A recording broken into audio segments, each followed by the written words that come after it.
Good evening. I'm Chanel, Vehicle Title Expert. Thank you so much for tuning in, and thank you in advance for subscribing.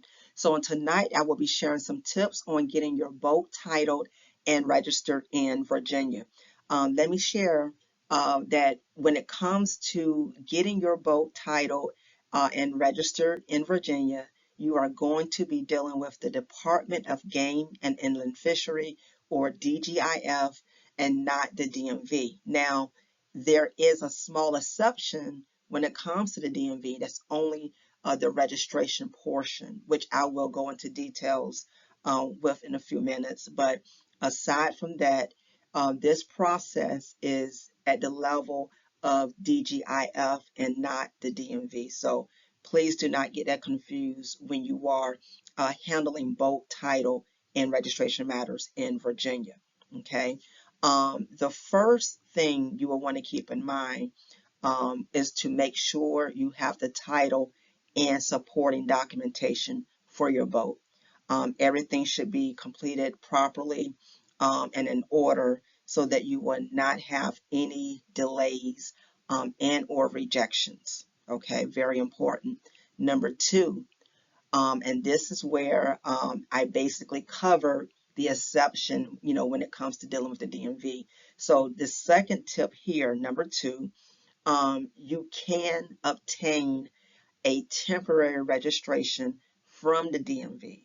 Okay, this is the only time, if you choose to go this route, that the DMV will be involved with your boat and title process. So you can go to the DMV, get that temp reg done. It's going to be for 90 days, and the DMV will submit your title documents or title and title documents to the DGIF. Okay, so you want to make sure you have that in order.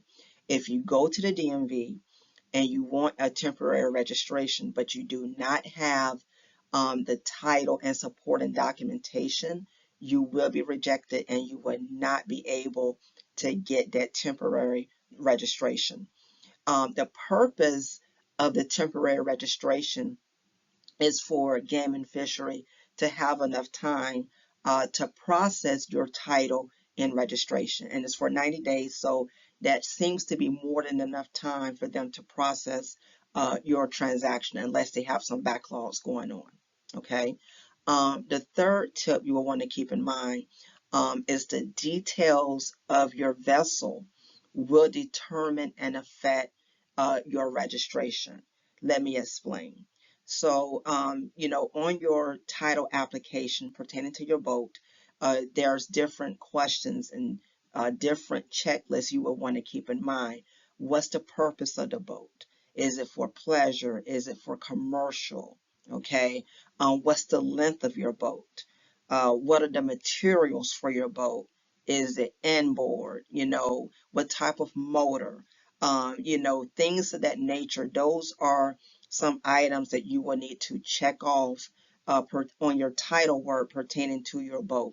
So keep those in mind as they will affect your registration status. Okay. The next tip, you want to make sure that your whole ID is visible. Make sure you have your whole ID listed on your title application. If your whole ID is missing or damaged, this will affect your processing, okay? Because if your whole ID is not present, there is a process that you will need to go through. The boat will have to be examined and inspected, and this, can cause your processing to be longer than what you had hoped for. And finally, the last tip, if you bought a boat without a title, okay, there is also a legal process you will have to go through for that as well. So, just giving you heads up, if you purchase that boat without a title, you will not be getting a title up front. You will not. There's going to be some lead work that you will have to go through and comply with in order to get that boat title in question. So keep these tips in mind if you are trying to title and register your boat in Virginia. If you have any questions as it pertains to getting your boat titled and registered in Virginia, feel free to drop me a line below or check me out at wisdomandauthority.com. Thank you so much for tuning in. Check me out on Mondays, Wednesdays, and Fridays. Click share and subscribe. I hope to hear from you soon. Thank you.